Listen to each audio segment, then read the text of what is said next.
The notification sound pierced the midnight silence like a gunshot. Dana's phone, forgotten on the kitchen counter, lit up with a message that would destroy everything I thought I knew about my life. Before we dive deeper into this story, I have one small request. Please subscribe, drop a like, comment, and hit that hype button to boost this channel so more people can discover these incredible Reddit stories. Can't wait to feel your hands on me again tomorrow night. Tell your clueless husband you're working late again. He's so pathetic, believing every lie you feed him. God, I get hard just thinking about how stupid he is, T. I stood there in my own kitchen at 2:15 in the morning, holding my wife's iPhone with hands that had built half the decks in this god-forsaken town, reading words that turned 17 years of marriage into a sick joke. The phone had been buzzing insistently while she showered, and like the trusting fool I apparently was, I'd glanced at it thinking it might be an emergency. Emergency.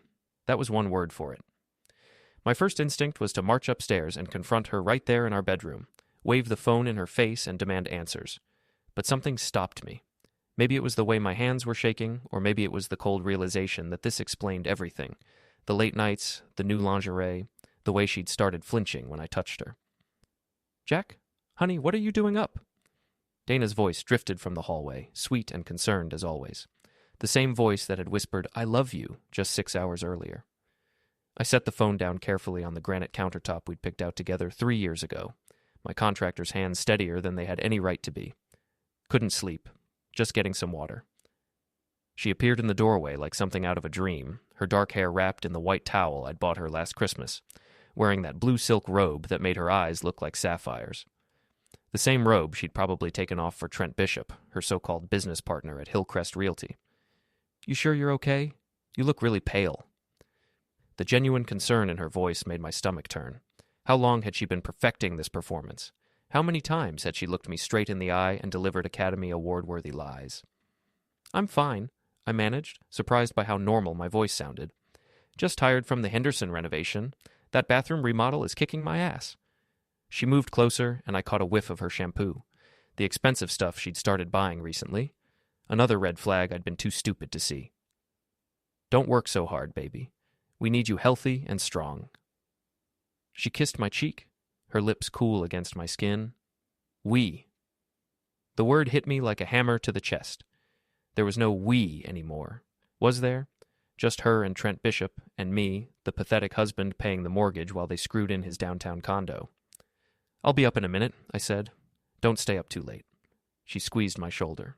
"I love you." I watched her walk away, admiring the sway of her hips like I had for 17 years, and felt something die inside me. Not love, that would take longer to kill. But trust, respect, the basic assumption that the person you'd built a life with wasn't actively working to destroy it. After she went to bed, I sat in my workshop until dawn, surrounded by the tools of my trade, thinking about what a man does when his world collapses. In the old days, guys like me might have grabbed a Louisville Slugger and paid Trent a visit, but I wasn't that kind of stupid. No, I was going to be a completely different kind of stupid. The next morning, I watched Dana get ready for work with new eyes. Every gesture felt calculated now. The way she checked her phone constantly, the extra 15 minutes she spent on her makeup, the new perfume she applied like war paint. "I might be late tonight," she said, not meeting my eyes in the bathroom mirror. "Big client presentation." "With Trent?" Her hand paused halfway to her mouth, lipstick suspended in midair. "Among others. The whole team's working on it." "Why do you ask?" "No reason. Just wondering who's keeping my wife out so late these days." She turned to look at me then, and for just a second I saw something flicker across her face. Fear? Guilt? Or maybe just annoyance at having to lie to the pathetic husband again. "It's business, Jack. You know how important this commission is." I knew all right. I just hadn't realized I was the one getting screwed. That afternoon, instead of heading to my next job site, I drove past Trent's condo complex on Maple Street. His silver BMW sat in the parking lot like a monument to my stupidity, gleaming in the autumn sunlight. I'd actually helped Dana celebrate when he joined Hillcrest Realty 6 months ago. He's going to help us make so much money," she'd gushed over dinner at Romano's. "He's got connections all over the county." Turns out she was right about that. Just not the kind of connections I'd imagined. My phone buzzed with a text from Dana. "Presentation prep running super late. Probably won't be home until after midnight. Don't wait up. Love you." I checked the time. 4:30 in the afternoon. Either this was the longest client presentation in real estate history, or my wife thought I was even dumber than her boyfriend did. Time to find out which. I gave them exactly 2 hours before I knocked on Trent Bishop's door. Long enough for them to get comfortable and careless, not long enough for them to finish whatever twisted business they were conducting in there. The Riverside condos were everything my neighborhood wasn't: new, expensive, and soulless. The kind of place where people like Trent Bishop played at being successful while drowning in debt they couldn't afford. I'd done some work in the complex the year before, so I knew the layout. 3rd floor, corner unit, balcony overlooking the river. Perfect place for a cheating wife to forget she had a husband at home. I climbed the stairs slowly, my work boots echoing in the sterile hallway.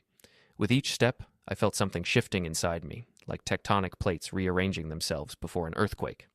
The Jack Connolly who'd built this town's trust one honest job at a time was about to meet the Jack Connolly who'd been betrayed by the person he trusted most. I knocked 3 times, firm and steady. Trent answered wearing nothing but a black bathrobe and an expression of pure panic. Behind him, I could see Dana scrambling around the living room, trying to gather her clothes, her hair a mess, her face flushed with guilt, and something else I didn't want to think about. "Jack, Jesus, man, what are you doing here?" He was younger than me by about 5 years, with the kind of artificial tan that came from a salon and teeth too white to be natural. Everything about him screamed fake, from his practiced smile to his expensive cologne. How had I not seen it before? "Looking for my wife," I said, pushing past him into the living room. Funny thing happened. She told me she was in a big client presentation, but when I called Hillcrest Realty, they said everyone went home hours ago. Dana emerged from the bedroom, frantically trying to button her blouse with shaking fingers. "Jack, this isn't what it looks like." I laughed, a sound that surprised even me with its bitterness. "Really, Dana? Because it looks like you're fucking your business partner while I'm at home fixing that kitchen sink you've been complaining about for 3 months. "Hey now, let's keep this civil," Trent said, stepping forward with his hands raised like he was trying to calm down a dangerous animal. "Civil?" I turned to face him, and something in my expression made him take a step back. "You want to talk about civil? I've been civil for 6 months while you two made a complete fool out of me. I think we're way past civil at this point." "It just happened," Dana said, tears starting to flow down her cheeks. "We didn't mean for it to happen, Jack. It was just chemistry." "Chemistry." I repeated the word like it tasted bad. 17 years of marriage, 2 miscarriages, a mortgage, and a life we built together, and you threw it all away for chemistry? She couldn't look at me. That told me everything I needed to know. Trent tried to put a hand on my shoulder, probably some move he'd learned in a sales seminar. "Look, Jack, we're all adults here. We can work this out like reasonable people." I shrugged him off so hard he stumbled backward. "Adults? You mean like how adults don't sleep with their business partner's wife? That kind of adult behavior?" "You don't understand," Dana said, her voice getting stronger, more defiant. "What Trent and I have, it's real. It's something I've never felt before." "Something real," I repeated slowly. "Built on lies and betrayal and sneaking around behind your husband's back. That's your foundation, Dana. Hope it holds up better than our marriage did." I headed for the door, then stopped and turned back. The look on both their faces was almost worth the pain in my chest. "Oh, and Trent? Next time you want to send my wife pornographic text messages about how pathetic her husband is, maybe don't do it on a phone that's on my family plan. I get copies of everything." The color drained from both their faces like someone had pulled a plug. "Sweet dreams, you two. Don't do anything I wouldn't do." I paused. "Actually, scratch that. Apparently there's nothing you wouldn't do." When I got home, I sat in my pickup truck in the driveway for 30 minutes, staring at the house we'd bought together 12 years ago. The white colonial with black shutters that Dana had fallen in love with at first sight. The house where we'd planned to raise children, grow old together, build something that would last. Now it just looked like a monument to my stupidity. My phone started buzzing almost immediately. Dana calling over and over. I let it go to voicemail every time. Finally, she switched to texting. "Jack, please, we need to talk. It's not what you think. I can explain everything. Please don't do anything crazy." That last one almost made me laugh. Crazy? I'd been the opposite of crazy for 17 years. Maybe it was time for a change. I finally went inside and poured myself 3 fingers of the bourbon Dana had bought me for my birthday. Macallan 18, expensive stuff that I'd been saving for special occasions. Well, this was special, all right. The house felt different now, like a crime scene after the police tape comes down. Every photo on the mantel, every piece of furniture we'd picked out together, every shared memory embedded in these walls. all of it contaminated by what I'd seen tonight. My phone rang again. This time it wasn't Dana. "Jack, it's Mike. You okay, buddy?" Mike Patterson had been my best friend since high school. We'd started our contracting businesses around the same time, helped each other through the lean years, celebrated each other's successes. If anyone deserved to know the truth, it was him. "Dana's cheating on me," I said without preamble. Silence on the other end. Then, shit, Jack. I'm sorry, man. You sure?" "Caught them together tonight, at his place." "That piece of shit Trent Bishop? You know about him?" Another pause. "I've heard rumors. Nothing concrete, but yeah, people have been talking." People have been talking. In a town of 8,000, that meant everyone knew except the husband. I was the last to know about my own wife's affair. "How long?" I asked. "Jack, how long, Mike?" "Maybe 3 months. Maybe longer." "I'm sorry, buddy." I thought about saying something, but I wasn't sure, and I didn't want to cause trouble if it was just gossip. 3 months. Minimum. While I'd been working 60-hour weeks to pay for her new car, her expensive clothes, her girls' nights out that apparently weren't with the girls at all. "What are you going to do?" Mike asked. "I honestly don't know." But that was a lie. I was already starting to know exactly what I was going to do. The next few weeks were a masterclass in psychological warfare. Dana moved into the spare bedroom temporarily while we figured things out. What we were really figuring out was how to divide 17 years of shared life into 2 separate piles of resentment and rage. She wanted the house. She wanted half my business. She wanted alimony. She wanted everything except the marriage she'd already destroyed. And through it all, she kept seeing Trent. They weren't even trying to hide it anymore. She'd come home smelling like his cologne, her hair still messed up from their afternoon encounters. Sometimes she didn't come home at all. "I need space to think," she'd say when I confronted her about it. "You need space to screw your boyfriend," I'd reply. "Don't be crude, Jack. This is hard enough already." Hard enough. For her. The woman who'd been living a double life for months while I worked my ass off to support us both. But the real kick in the teeth came when I ran into my old friend Tom Bradley at the hardware store. "Hey, Jack," he said, then looked away quickly. "Tom, how's the family?" Good. Listen, I should probably tell you. Sarah and I won't be able to make it to your barbecue this weekend." "What barbecue?" He looked confused. "The one Dana invited us to. Said you were celebrating some good news." My blood turned to ice. "What good news?" She said you two were getting divorced and she wanted to celebrate with friends. Said you were both happy about it and wanted to share the news. I stood there in the middle of Miller's Hardware, surrounded by the tools of my trade, and felt the last piece of my old life crumble away. "Tom," I said carefully, "Dana and I aren't celebrating anything, and if we were getting divorced, I'd be the first to know." His face went pale. "Oh shit, Jack. I'm sorry. I thought..." She made it sound like it was mutual. Mutual. She was telling our friends that I wanted the divorce, that I was happy about it, rewriting history to make herself look like the victim instead of the cheating wife. That's when I realized something important. Dana wasn't just leaving me, she was trying to destroy me on her way out the door. Time to return the favor. I'd always been good with my hands, but it turned out I was even better with my head when I put my mind to it. 20 years of running a successful contracting business had taught me patience, planning, and attention to detail. Skills that translated surprisingly well to revenge. The first thing I did was protect my assets. Dana might have been screwing Trent Bishop, but she wasn't going to screw me out of everything I'd worked for. I moved our joint savings into an account she couldn't touch, documented every penny I'd put into the house, and started keeping detailed records of her spending. Turns out my cheating wife had expensive tastes. New clothes, fancy dinners, weekend trips she claimed were for work, all paid for with money I'd earned while she was playing house with her boyfriend. The second thing I did was start paying attention to what people were saying.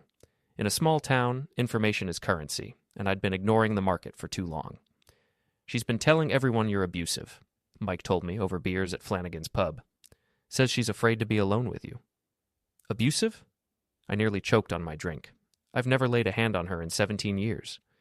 "I know that, and anyone who knows you knows that. But she's got some people convinced." "What people?" "Her book club, some of the women at the gym, that new crowd she's been hanging around with." The new crowd. Trent's crowd. People who didn't know me from Adam but were happy to believe whatever story Dana was selling. "There's more," Mike said, looking uncomfortable. "She's been asking around about divorce lawyers. Expensive ones, the kind that specialize in taking guys like us to the cleaners." That night, I did something I'd never done in 17 years of marriage. I went through Dana's things, her purse, her dresser, her car. What I found made my blood boil. Business cards for 3 different divorce attorneys, a notebook full of calculations. How much the house was worth, how much my business was worth, how much she could expect in alimony. And a letter from Trent talking about their future together once she was free of the dead weight. Dead weight. That's what 17 years of marriage meant to them. But the real bombshell was in her email. Messages to her sister in California, detailing her plans to take Jack for everything he's worth and move across the country with Trent to start fresh.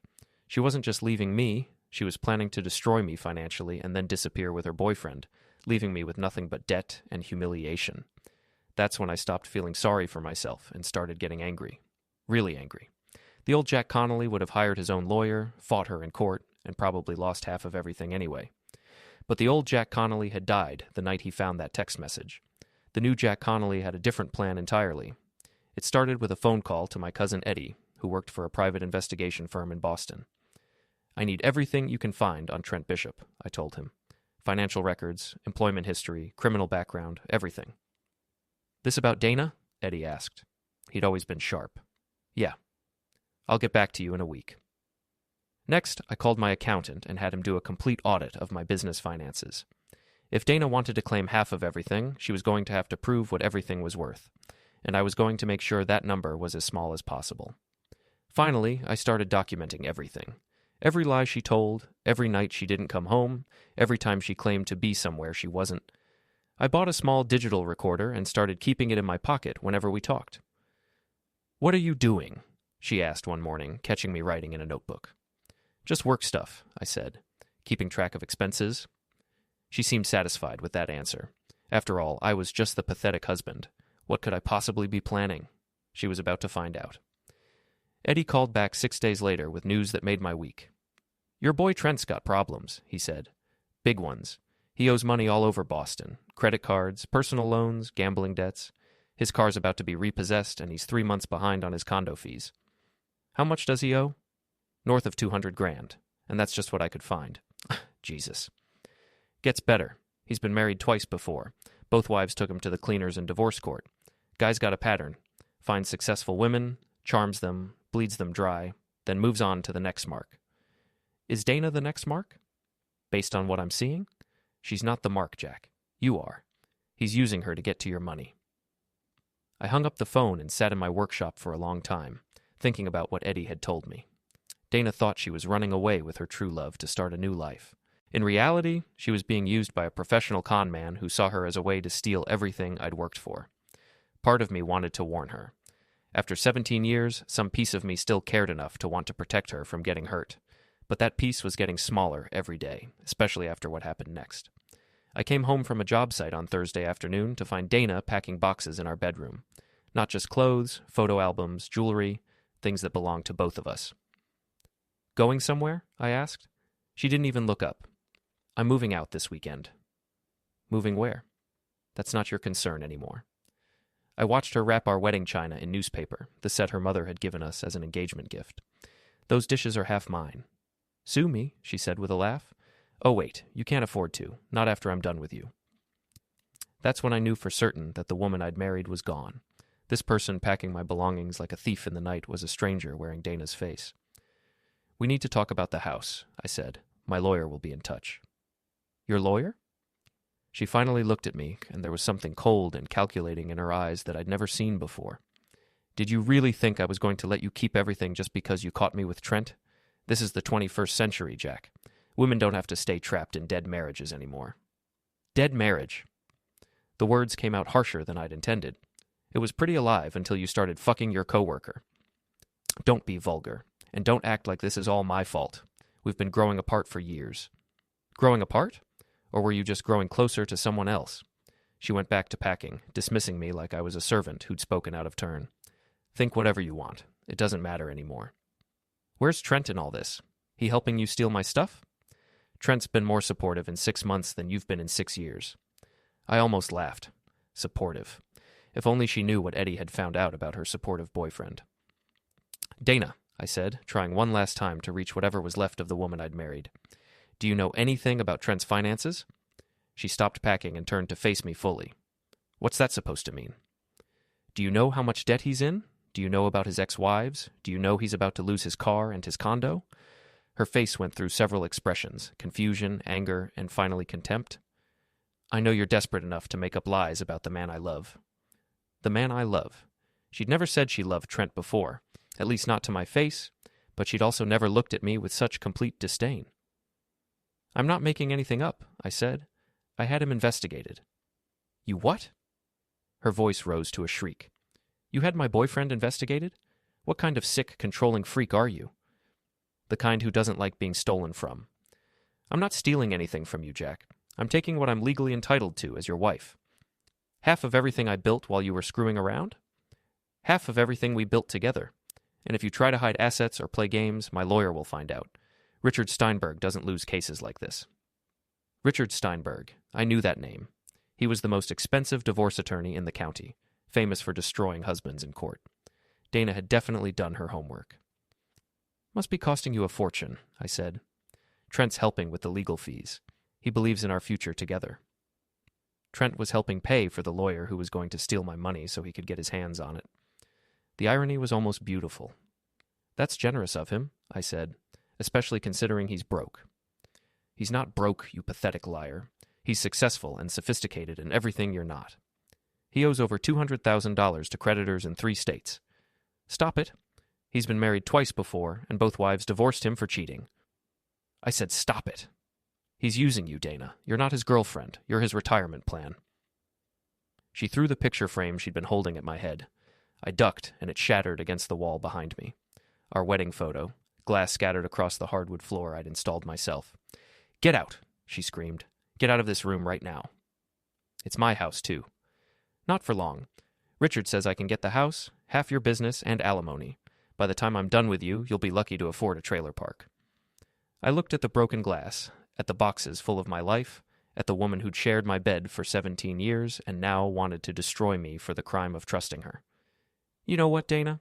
You're right. This marriage is dead. Has been for months. But if you think I'm going to roll over and let you and your con artist boyfriend steal everything I've worked for, you're even dumber than he thinks you are. I walked out of the bedroom and down the stairs, my work boots echoing in the house that would probably belong to someone else soon. But as I reached the front door, I heard Dana on the phone upstairs. Trent? He knows. He had you investigated. No, I don't believe him. But he knows about us. What do you mean? What kind of investigation? I smiled for the first time in weeks. Let Trent explain his way out of $200,000 in debt and 2 ex-wives. Let him convince Dana that he was the successful businessman he pretended to be. And while he was doing that, I'd be putting the final pieces of my plan into motion. Because Dana was wrong about one thing. I wasn't going to roll over and die. I was going to fight back. And when I was done, they'd both wish they'd never heard the name Jack Connolly. The war was about to begin. The confrontation came sooner than I expected.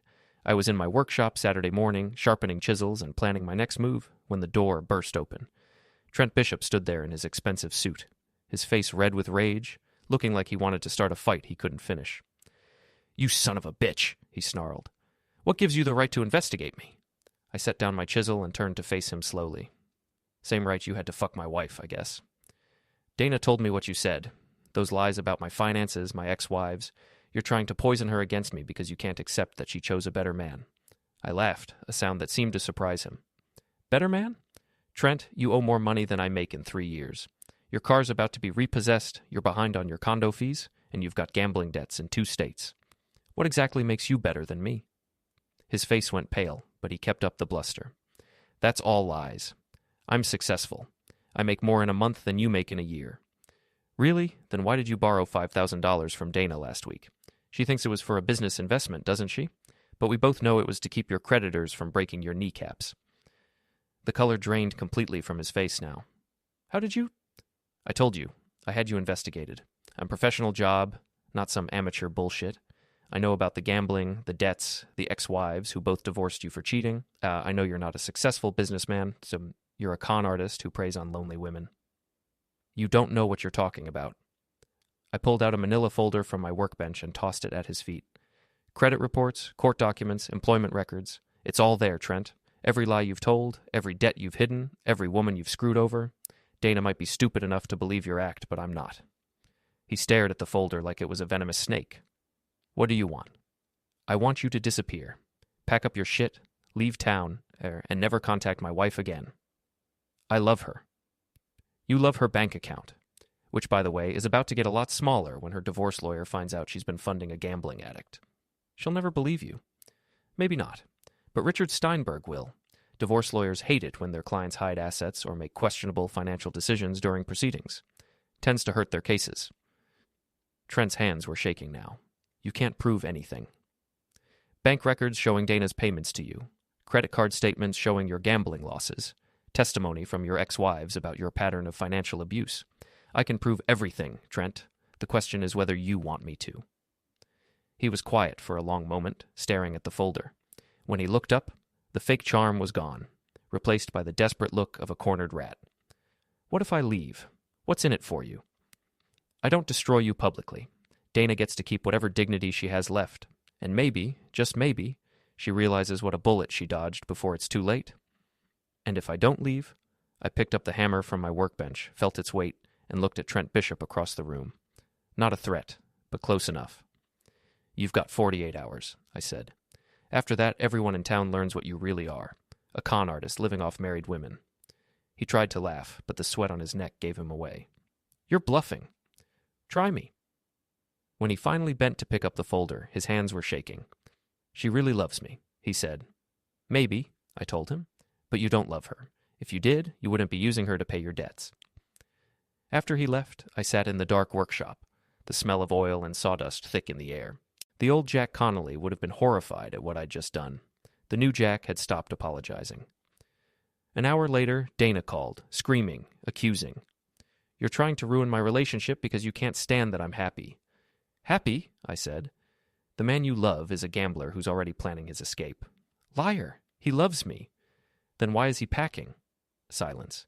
Then smaller. "He just needs to take care of some business." "Come home, Dana," I said quietly. "We can fix this." "There's nothing to fix, Jack. It's over. I don't love you anymore." The words hit hard, but I'd already seen the truth. "Even knowing what he is?" "You're just jealous," she said, and hung up. That weekend, Trent disappeared.